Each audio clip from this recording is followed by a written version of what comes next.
Hare Rama, Rama Rama, Hare Hare. Oh Hare Krishna, Krishna Krishna, Hare Hare, Hare Ram, Ram Ram, Hare Hare. Ram. Hare Krishna, Krishna Krishna, Hare Hare, Hare Ram, Ram Ram, Hare Hare.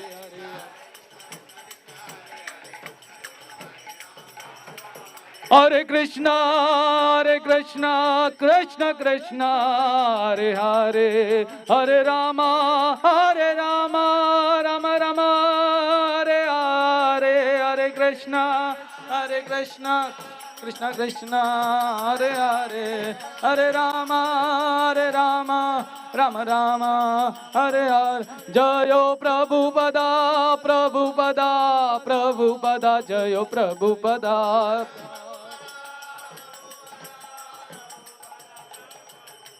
Hari bol, Hari bol, Hari bol, Nitai Gaur Hari bol.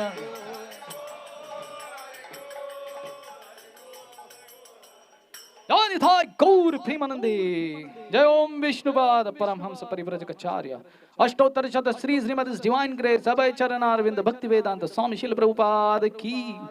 ISKCON Sanstapakacharya, Bibli Sanstapakacharya, His Divine Grace, Srila Prabhupada ki.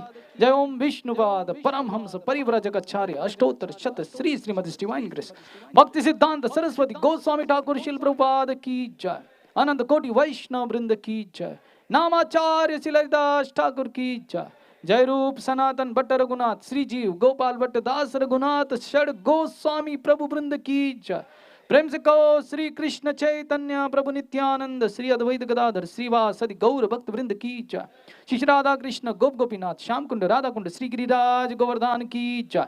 Braj Bhoomi से वृंदावन धाम की जय। मथुरा द्वारकापुरी धाम की जय। नवद्वीप मायापुर धाम की जय। पुरुषोत्तम क्षेत्र श्री जगन्नाथपुरी धाम की जय। जगन्नाथ बलदेव सुभद्रा महारानी की जय। गंगा मैया जमुना मैया की। भक्ति देवी श्रीमती तुलसी महारानी की जय। समवेद गौर भक्त वृंद की जय। हरे कृष्ण महामंत्र की। कलियुग पावन गोलोकेर प्रेमधन हरिनाम संकीर्तन की। शिल Prabhupada transcendental book distribution marathon की। शिल प्रभुपाद गुरु पूजा की जय। निताय गौर प्रेमानंदे। All glories to assembled devotees. All glories to assembled devotees. All glories to assembled devotees. All glories, all glories, all glories to Sri Guru and Sri Gauranga. Gaur Haribol.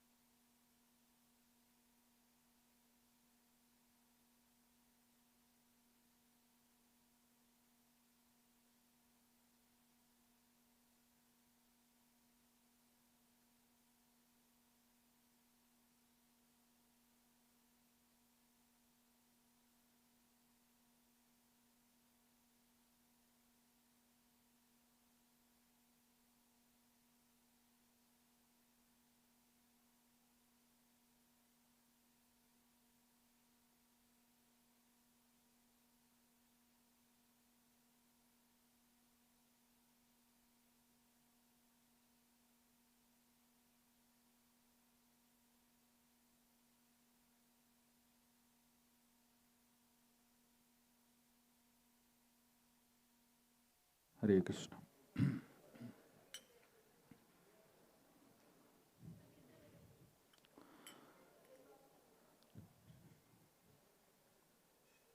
Jaya Radha Madhava Kunja Bihari.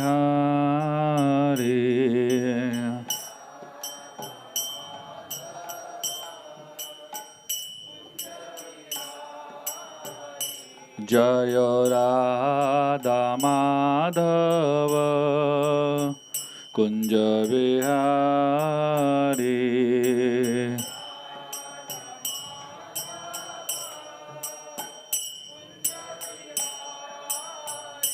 Jai Gopi Jana Vallabha Girivaradari.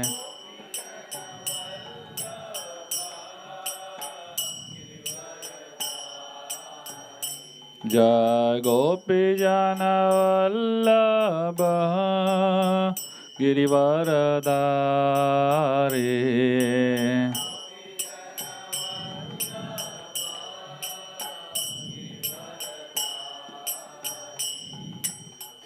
Yashodanandana Vraja Janaranjana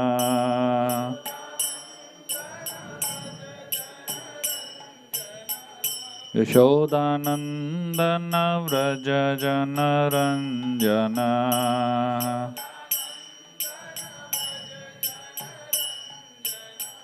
Yamunatira Vanachari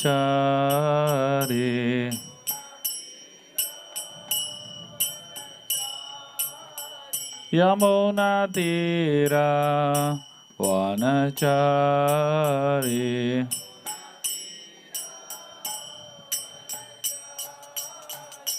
Jaya Radha Madhava Kunja Bihari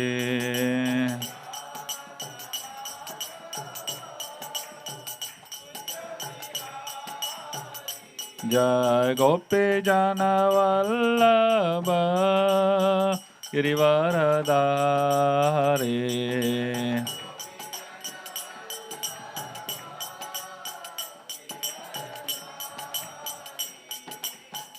Yashodanandana Vraja Janaranjana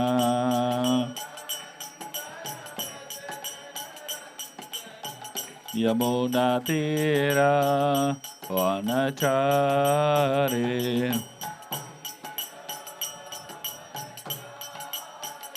Jaya Radha Madhava Kunja Bihari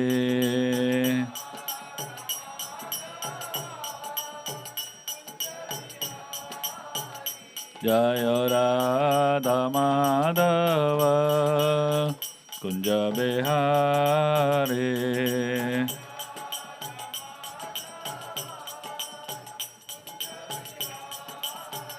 Jaya Radha Madhava Radha Madhava Radhe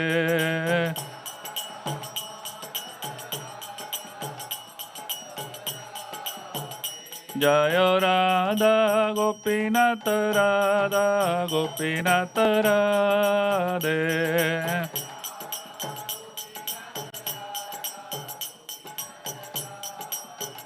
Jai Jai Prabhupada Prabhupada Prabhupada Jaya Jaya Prabhupada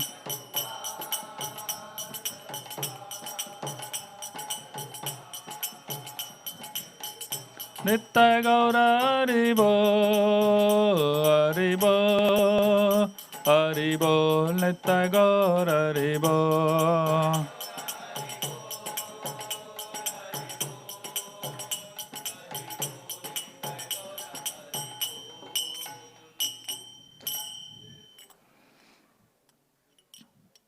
जय विश्वपाद मरमत अष्टोत्तर श्रीमद ऐसी भक्तिवेदांत स्वामी शिल प्रभुपाद की जय विष्णुपाद परमहंस प्रभुपादाचार्य अष्टोत्तर श्रीमद भक्ति सिद्धांत सरस ठाकुर महाराज शिल प्रभुपाद की अनंत कोटि वैष्णव वृंद की ग्रंथराज श्रीमद भागवत महापुराण की शिल प्रभुपाद की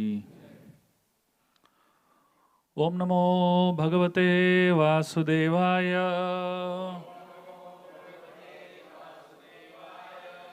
ओम नमो भगवते वासुदेवाय ओम नमो भगवते वासुदेवाय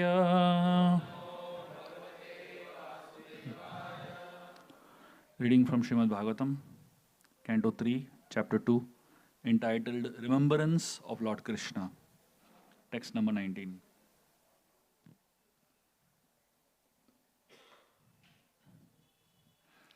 Drishta bhavadbir nanurajasuye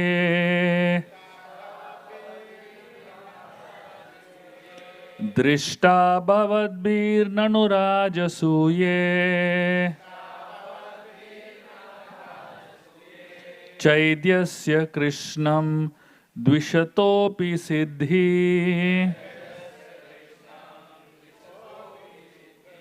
चैद्यस्य कृष्णं द्विषतोऽपि सिद्धि यां योगिनः संस्पृशयन्ति सम्यक् यां योगिनः संस्पृशयन्ति सम्यक् योगेन कस्तद् विरहं सहेत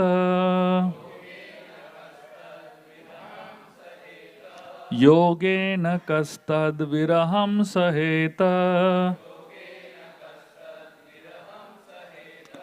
दृष्टा भवद्भिर्ननु राजसूये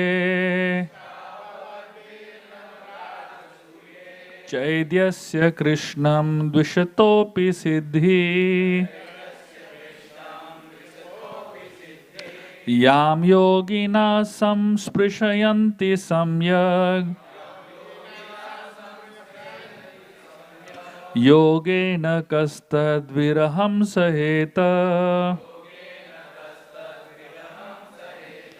दृष्टा भवद्भिर्ननु राजसूये चैद्यस्य कृष्णं द्विषतोऽपि सिद्धि यां योगिनः संस्पृशयन्ति सम्यक् योगेन कस्तद्विरहं सहेत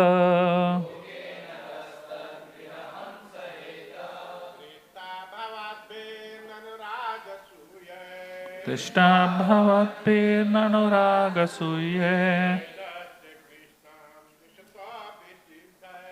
चैद्यस्य कृष्णं द्विषतोऽपि सिद्धि संयोगयन्ति सम्यक्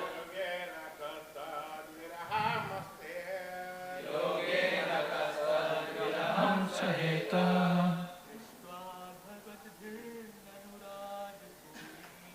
दृष्ट्वा भवद्भिर्ननुरागसूये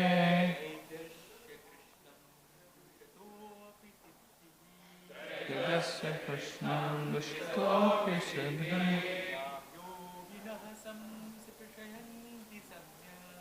यां योगिनः स्पृशयन्ति सम्यक्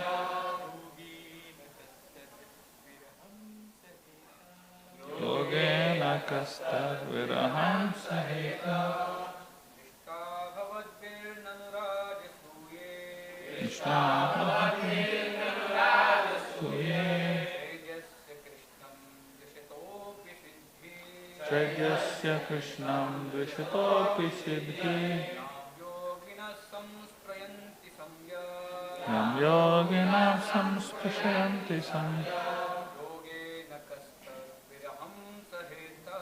योगेन कस्तद्विरहं सहेत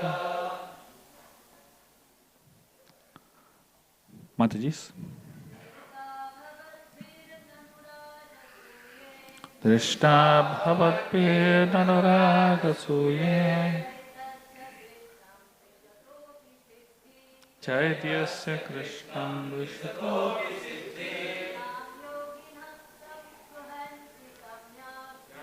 Yoginas Krishna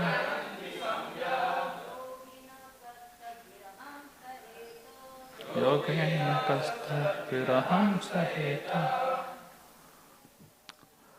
Drishta, it has been seen. Bhavadbi, by your good self. Nanu, of course.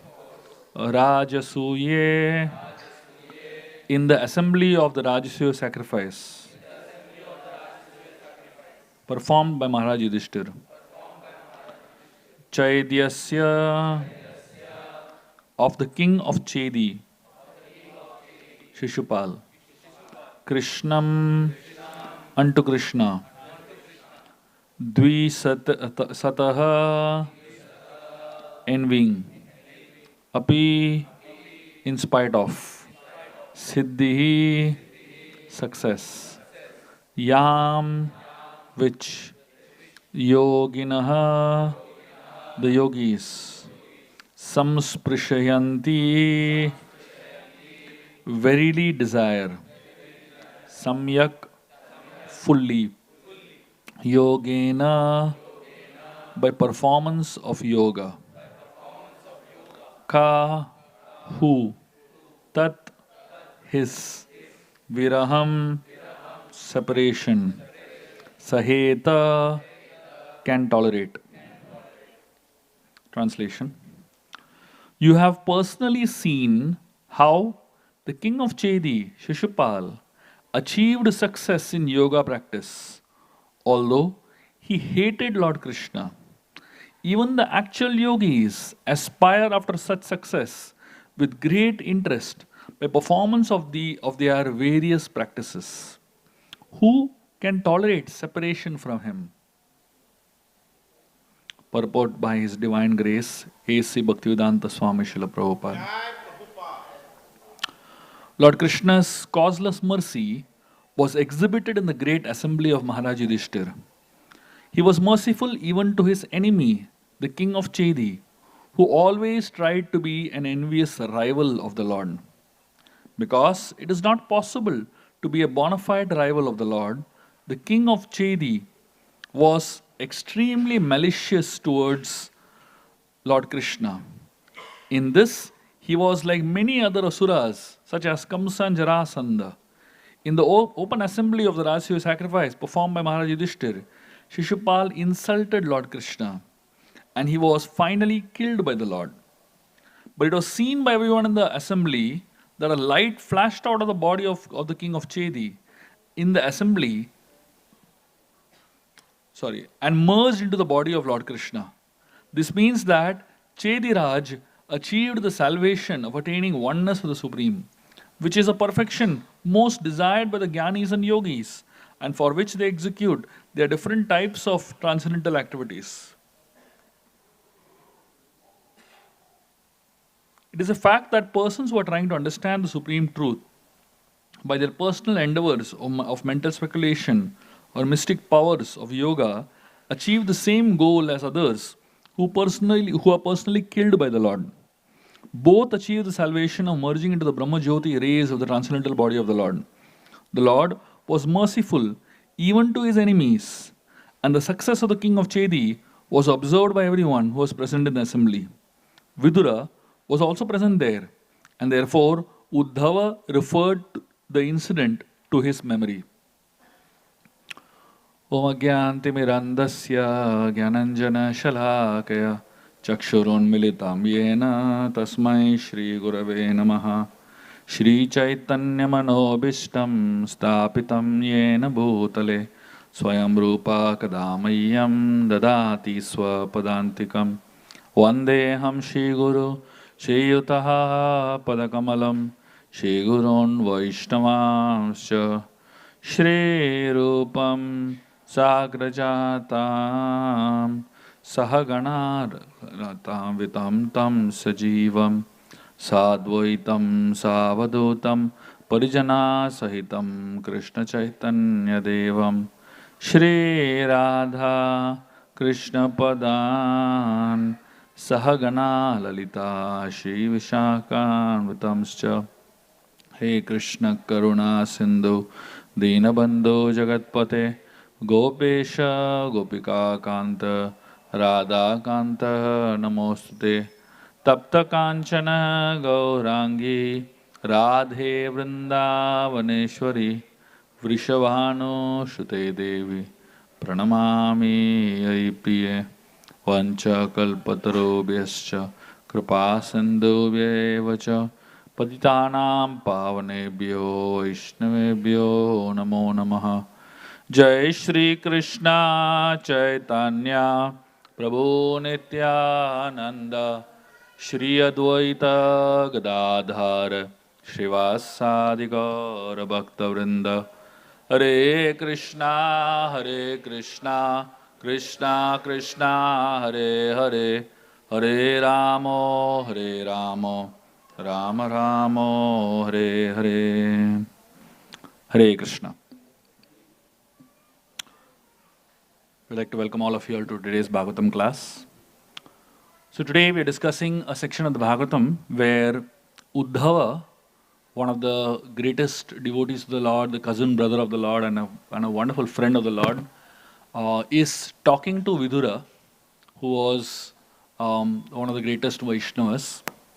So here is a conversation between Uddhava and Vidura. Both are exalted people and both are great devotees of Lord Krishna. And when they meet, the conversation goes very deep. Right now, the two of them are discussing about two aspects of Krishna.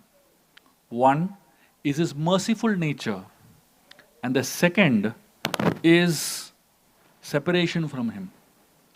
So these are two things that are there in this particular verse and purport. And I thought that going a little deeper into both these aspects of the conversation is very apt.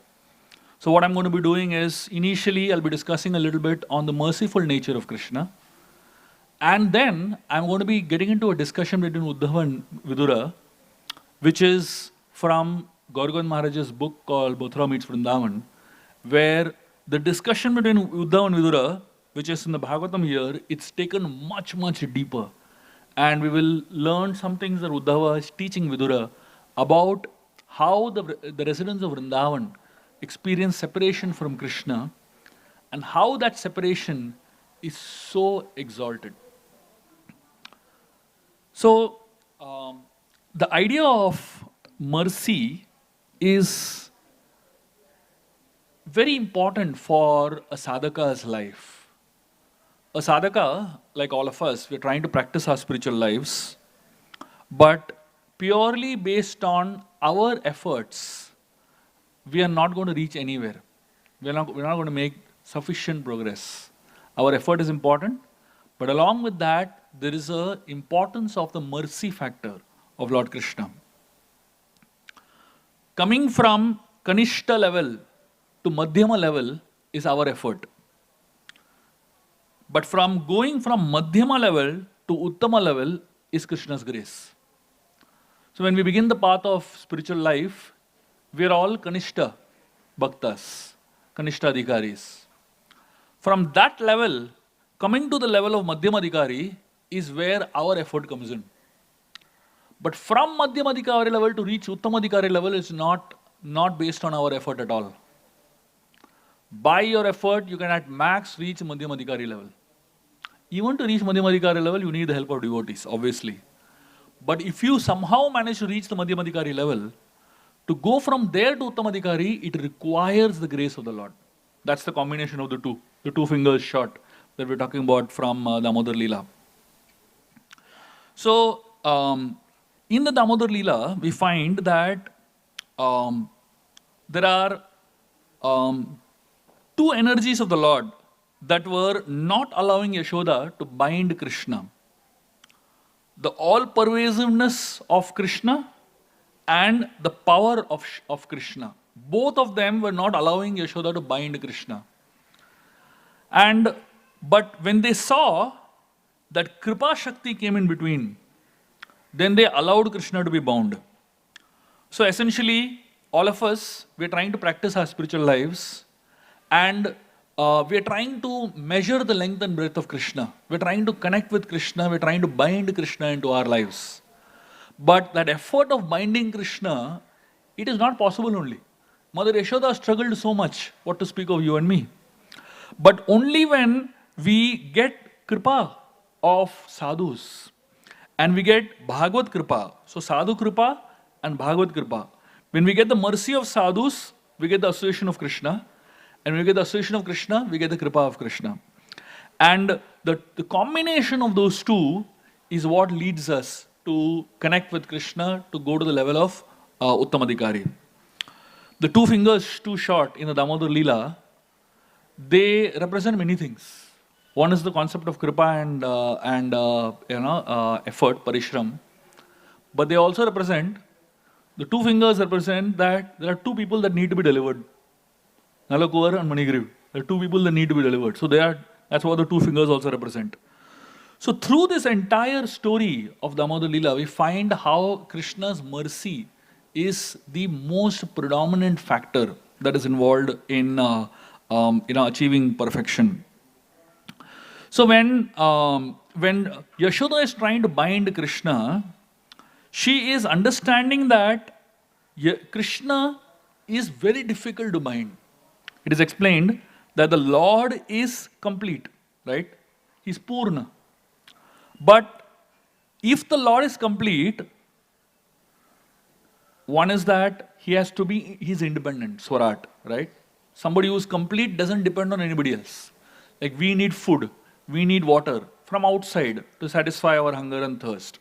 We need things from outside to satisfy our needs. But Krishna is complete. And because he is Purna, he doesn't need anything from outside. He is independent. But if he is complete, then one of the factors that is also needed is dependence. So how can Krishna be complete if he is only independent, but he is not dependent? So here we find that Krishna is complete by showing his dependence on Mother Yashoda. So he is complete and at the same time he is incomplete. So by showing his independence, he is showing that he cannot be bound. But by allowing himself to be bound, he is also showing that he is depending on his devotees. So this dependence on his loving servant, this factor is called Bhakta Anurag, or the mercy, his mercy on the devotees. So Krishna's mercy on the devotees comes by depending on them. So when we are serving the deities over here, Radha Gopinath, we are serving 6 times offerings. Now does he need that? He does not need that. He is complete.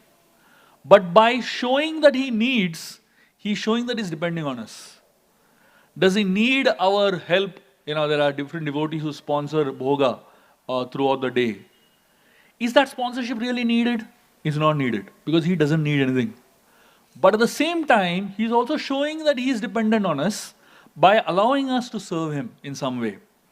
So here, Krishna is showing that he is dependent and at the same time he is showing that he is independent. And when Krishna shows that he is dependent on his devotees, that's his mercy to his devotees. That's the way he allows his devotees to serve him. If Krishna says, I don't need anything, then how is he dependent?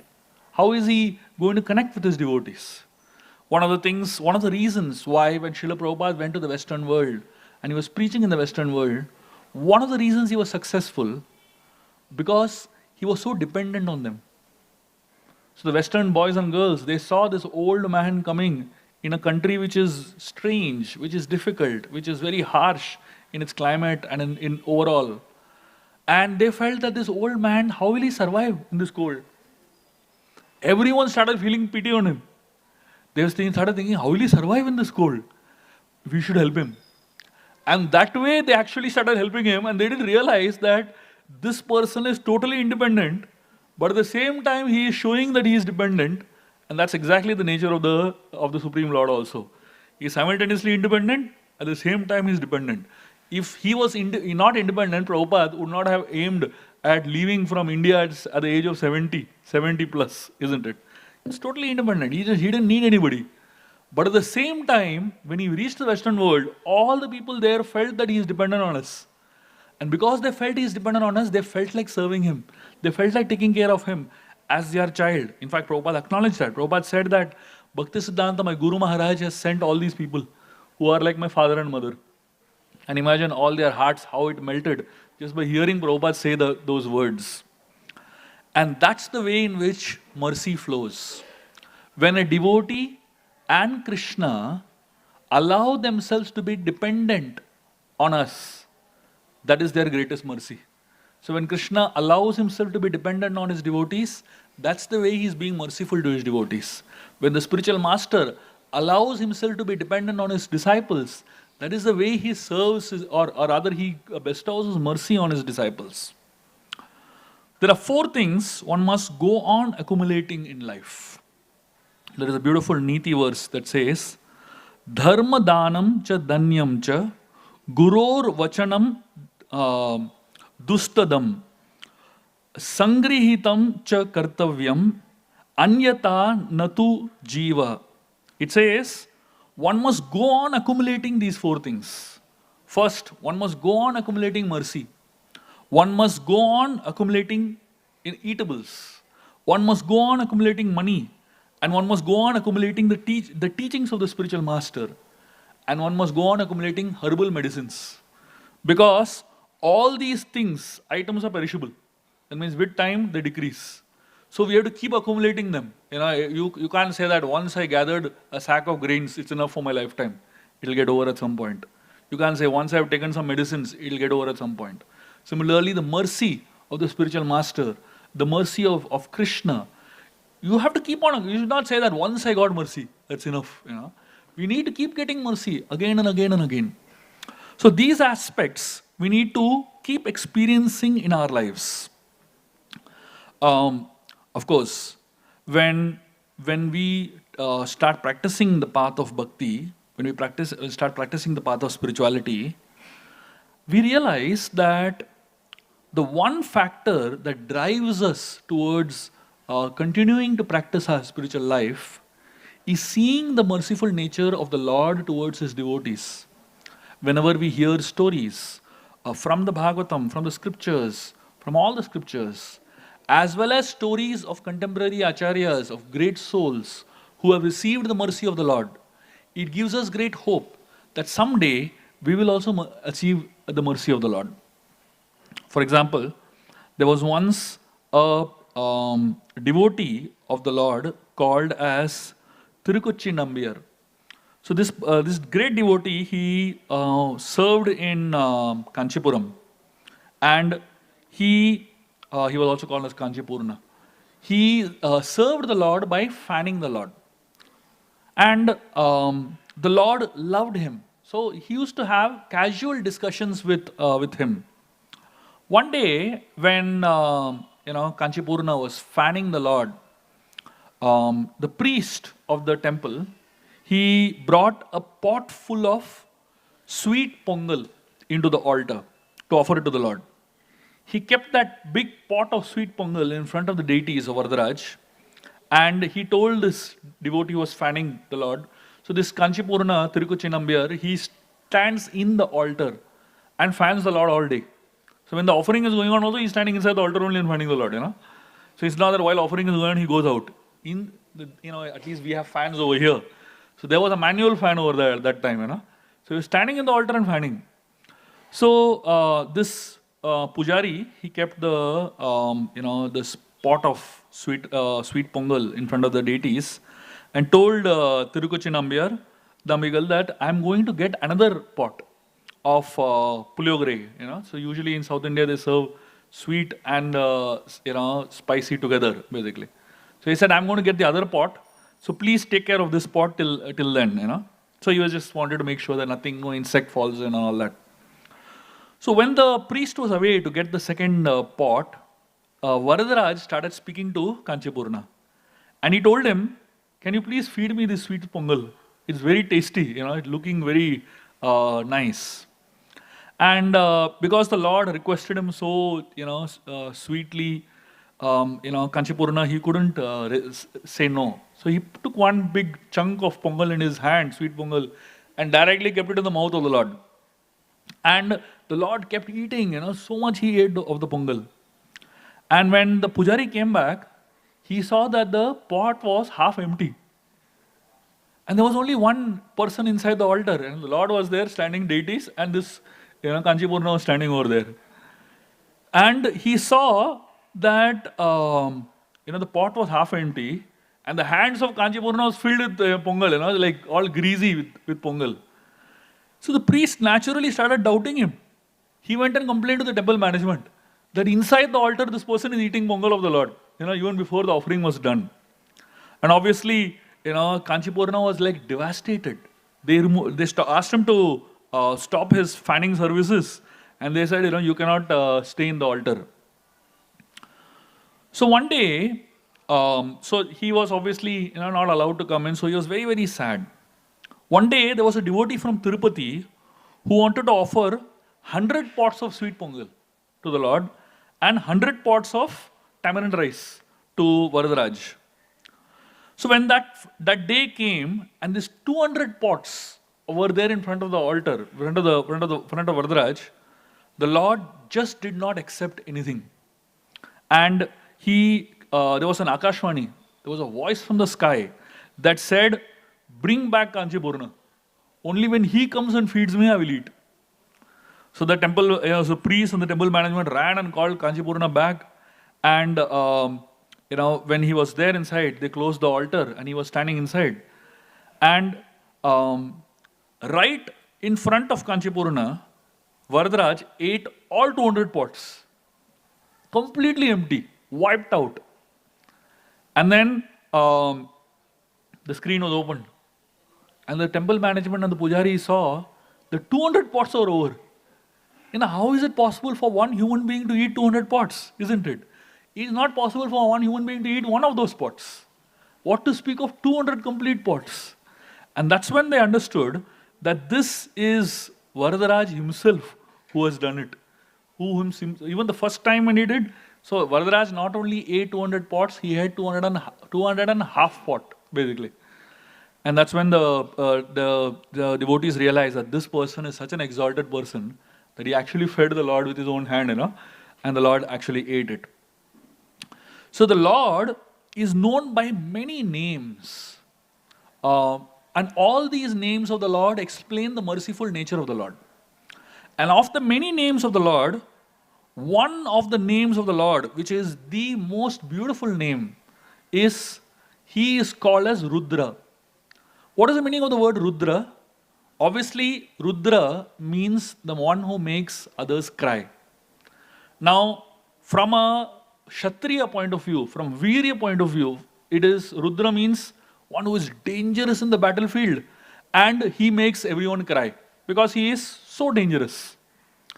But the other meaning of the word Rudra, which is a more Rasika meaning of the word Rudra, is that he is so merciful that he makes his devotees cry. So, all the dealings that the Lord has with his devotees is so merciful that the devotees cry in front of the Lord and the devotees cry thinking about the merciful nature of the Lord. Uddhava, when he is talking to Vidura at this point in time in the Srimad Bhagavatam, we find Uddhava talks about both these aspects. When he is giving the example of Shishupal, he is saying Shishupal is a demon. When the Lord kills a demon, why does he have to think? And why does he have to be merciful to a demon who has acted so bad to him? Usually, when somebody insults you, you don't forget that insult for the whole life, isn't it? And imagine the person who insults you, you get a chance to do something really bad to that person, And you have the power to do something bad to that person. And you do something bad to that person. After you do something bad to that person, will you be happy or will you think of doing something good to that person? So here, Shishupal did really insulted Krishna like anything, gave him the worst of worst bad words in a public assembly. But after Shishupal did that, Krishna liberated him. And he gave him the same position, the same thing that he gives to yogis who pray for millions of years to him. Now, how can someone who is insulted give the same benediction or give the same result to a person who insults you and the same result to the person who worships you, unless he is merciful? So, Uddhava is raising this question. How merciful Lord Krishna is, and who can not worship such a merciful person? And then Uddhava says, the point that Uddhava is trying to make is that because Krishna is so merciful and Krishna is so loving, people cannot tolerate separation from him. People cannot tolerate being away from that person. So when you come across a person who is very merciful, who is very kind, who is very gentle, who is very sweet, who really does so much for you, you feel like being with that person again and again, isn't it? You feel like serving that person again and again. You feel like worshipping that person again and again. So Uddhava's question is that this person who has touched the hearts of so many of the people, how can anyone live without him? So in that context, there's a whole discussion between Uddhava and Vidura about his experience of Vrindavan and what he saw in Vrindavan with the Vrajavasis when he had a chance to go there. Lord Krishna, when he leaves Vrindavan and he comes to Mathura, Radharani and all the Vrajavasis, they feel acute pangs of separation. And that particular form of separation that the Vrajavasis experience when Krishna goes away, it is known as Mathura Viraha. Mathura Viraha means the separation that the Vrajavasis experienced when he went to Mathura, basically. And the understanding of Viraha is that Viraha means externally away, but internally very close to the heart. The Viraha has a very interesting connotation, Externally a person is away, but internally a person is very, very close to the heart. So here, all the Vrajavasis are feeling acute pangs of separation in the heart, and the more they are feeling separation, the more they are relishing their love for Krishna. And this is exactly the crying, this is the exact mood with which one should chant the holy names of the Lord. When one chants the Hare Krishna Mahamantra, it is a feeling of intense separation. But at the same time, it should also be the feeling of intense association with the Lord, intense connection with the Lord. Therefore, the Hare Krishna Mahamantra, Hare Krishna, Krishna Krishna, Hare Hare, Hare Ram, Ram Ram, Hare Hare, has both aspects in it. Hare Krishna, Hare refers to Radha, the internal energy of the Lord, and Krishna refers to Krishna. So when we chant Hare Krishna, both are together. Radha and Krishna are together. This is Sambhoga. And then when we chant Hare Krishna, Krishna Krishna, Hare Hare, there is Vipralamba. Krishna and Radha are separate. Krishna Krishna, Hare Hare. This is Vipralamba, basically. So within the Hare Krishna Mahamantra, there is Sambhoga, Vipralamba, Sambhoga, Vipralamba, Sambhoga, Vipralamba. So that means in all our life, when we experience chanting the holy names, when we experience connection with Krishna consciousness, we will always experience both. We'll experience connection with Krishna also, but we'll also experience separation from Krishna. Therefore, the Acharyas in Vrindavan, if you study the Goswamis of Vrindavan, they were running around Vrindavan saying, where is Krishna? Where is Krishna? You think they don't have Krishna? They have. But even though they have Krishna, they still feel they don't have Krishna. That's what the whole idea of Vipralamba and Sambhoga is. So when Krishna told Uddhava that I want you to go and meet the Vrajavasis and console them, that I will come. So Uddhava, he was very, very close to Krishna. He was one of Krishna's most dear devotees. And it is explained that because Uddhava was Krishna's most dear and closest devotees, Krishna felt he is the right person to go and meet the Vrajavasis. It is explained that love has to be two-sided. It cannot be one-sided. So just like the Vrajavasis are experiencing great separation from Krishna, Krishna also is experiencing great separation from the Vrajavasis. So love, which is two-sided, it has two sides. It is called Preeti Vishaya and Preeti Ashraya. Preeti Vishaya means the object of love, and Preeti Ashraya means the abode of love. Krishna is the object of love. And the gopis, headed by Srimati Radharani, they are the abode of love. So Krishna, he felt separation from them, and the gopis also felt separation from Krishna. So just like the Vrajavasis felt separation from Krishna, Krishna also felt separation from the Vrajavasis. So Krishna told the Vrajavasis, I'll come back. But he did not go. And the Vrajavasis are dying to meet him. So the only way that Krishna had now is to send a message. Of course, in those days, there was no messengers, there was no chats, there was no way of communicating between Krishna and the gopis. So Krishna he actually sent a physical messenger. So Uddhava is today's representation of WhatsApp and all the different messengers that exist today. he was the personification of those messengers, basically. So Krishna sent Uddhava and he told him, you are so dear to me. And he told him, you are more dear to me than Lord Brahma. You are more dear to me than Lord Shiva. You are more dear to me than Sankarshan. And you are more dear to me even than Lakshmi Devi. And not just that, you are more dear to me than myself. So that much Krishna loved Uddhava. And he told him, you go and meet the gopis. And he told Uddhava to give the message of his love for the gopis. So it is explained that the pure devotees of the Lord are within the heart of the Lord. But when the devotees of the Lord experience separation from Krishna, they have a very intense experience. It's almost like as if their life is leaving their bodies, basically. So Krishna tells Uddhava that during the summer season, there is scorching sun. And because of the scorching sun, all the ponds dry up. All the small streams and rivers, they dry up, basically. And when all these water bodies dry up, there are these turtles that live in these water bodies. How do these turtles survive the scorching heat of the summer? Krishna explains to Uddhava, the way the turtles survive by the scorching heat of the summer is by they bury themselves in the mud of these lakes and rivers. They dig the mud and they go inside the mud and bury themselves in the mud. And it's explained that in Vraj Bhumi, when the gopis felt pangs of separation from Krishna, it was like summer heat. It was so hot. It was such a heat of separation. It is called as Viraha Tapa. Very acute heat of separation the gopis were experiencing. And the water had completely dried up.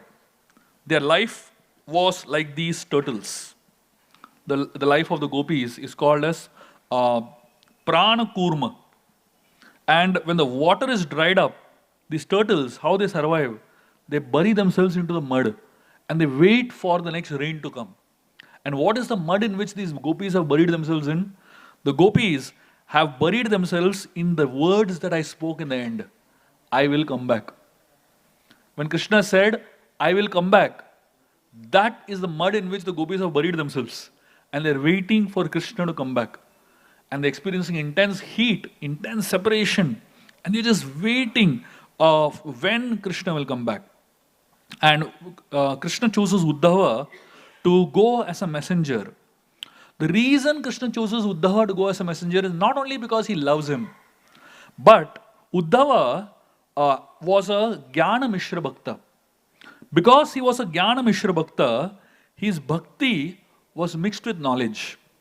And Krishna wanted Uddhava to come to the platform of pure love, so that when he goes there and he sees the Vrajvasis and their separation, Krishna understands, so Uddhava understands that my bhakti is covered with knowledge. And because my bhakti is covered with knowledge, I am not able to experience Krishna fully. And then he will get purified of that, Jnana Mishra Bhakti. And he'll become a pure devotee of the Lord. So at this point in time, Uddhava, he comes to Vrindavan and he starts meeting all the Vrajvasis one after another. And of the many people that he meets, Uddhava comes and meets Nanda Maharaj. So when Uddhava meets Nanda Maharaj, Nanda Maharaj is such a great devotee of the Lord. And Uddhava is going to console Nanda Maharaj, don't worry, Krishna's message is here for you. Hoping that the pain of separation that Nanda Maharaj is experiencing will come down a little bit and Nanda Maharaj will feel good about it. So Uddhava goes in the typical mood of being a counselor.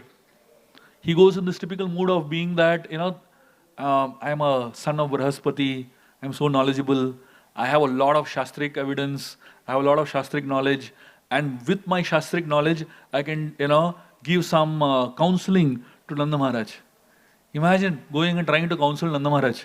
You know, imagine a guy trying to go and counsel the gopis of Vrindavan and Radharani. You know, so Uddhava was attempting something that was absolutely foolish from a devotional perspective.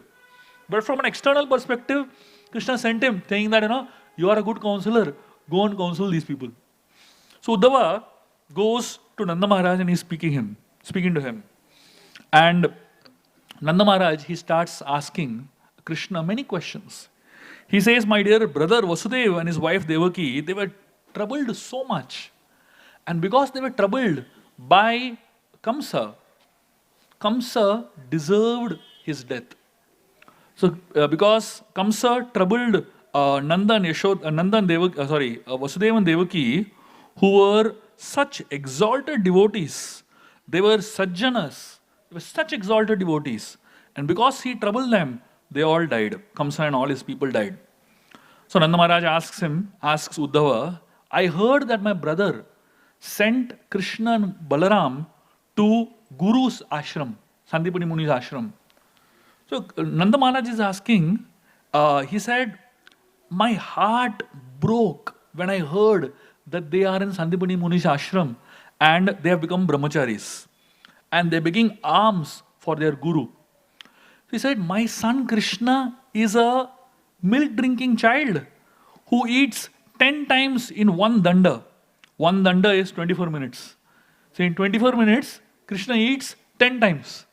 How can such a person who is so hungry all the time, he eats 10 times in 24 minutes, how can he go and beg food from somebody else? Will he not feel hungry? How can he follow such austerities? My heart is breaking, thinking about this. And then he says, Nanda Maharaj is asking Uddhava, does he remember us? Does he remember all the cows of Vrindavan? Does he remember his Govardhan hill? Does he remember Yashoda? Does he remember all his friends? Does he remember the gopis? Nanda Maharaj is asking about welfare, about Krishna remembering everybody else, because somehow he could not ask about himself. He just couldn't get to ask whether Krishna remembers me. So he takes everybody else's name, in the process. And Nanda Maharaj says that Krishna is a very simple child. He was not thinking of anything on any day. Now there is so much anxiety that Krishna has. He has to think of Jarasandha who is attacking Mathura. He has to think of, how to protect the Yadavas. He has to think of how to, deal with all the demonic forces in the world. Such a heavy burden on such a small child. Nanda Maharaj is thinking like that, for a parent, no matter how old the child is a child only, isn't it? The parent might be 75 years old and the child may be 50 years old. Still for the parent, the child is a baby only, isn't it? So Krishna at this point of time, he is much elderly, and Nanda Maharaj is still thinking from a point of view, he used to drink milk, So Uddhava replies to Nanda Maharaj with Gyan. He says, Krishna is not an ordinary boy. He is extraordinary intelligence. He never commits a single mistake or a single error. He says he's always thinking of Vrindavan. And when he thinks of you, tears roll down from his eyes. Uddhava is, telling him.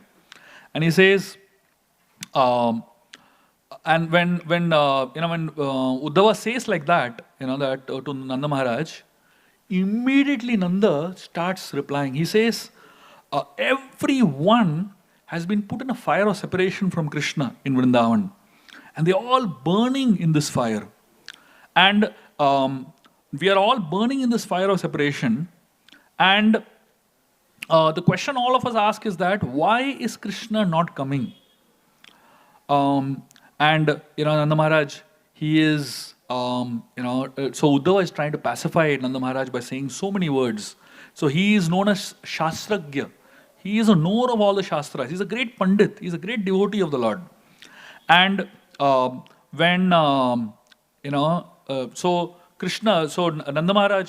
Uddhava is trying to explain from a Shastric point of view how exalted Krishna is, how great Krishna is, how wonderful Krishna is. So Uddhava, when he sees Nanda Maharaj's separation from Krishna and pain of Krishna, Uddhava starts thinking that I think I should tell Nanda Maharaj the reality. What is the reality? The reality is that Krishna is not your son. Krishna is Narayan. He is God. You are worried that Krishna is a baby. He is having problem. He is not drinking milk. He is not having enough to eat. He is having so much burden, so much responsibilities and all that. Please know that Krishna is not your son. He is Swayam Narayan. He is the Supreme Lord Himself. So when Nanda Maharaj hears this, he really becomes disturbed. Nanda Maharaj tells he tells Uddhava, Uddhava, what are you saying? He tells him, you are a child. You don't know anything. And then Nanda Maharaj, so the Acharyas explain that Nanda Maharaj was focusing on one star. See, when you see a dark sky, when you see a pitch dark sky, the stars are very visible, isn't it? And Nanda Maharaj was focusing on one particular star, which is called the pole star, Dhruva Tara. And Nanda Maharaj was only seeing that one star. Nothing else was visible to him. And that one star that Nanda Maharaj was seeing was Krishna as his child. Now, Uddhava is trying to give him Shastra Gyan, which is like the sun. So when the sun shines, the Shastra Gyan shines, the pole star, can you see the pole star? You can't see.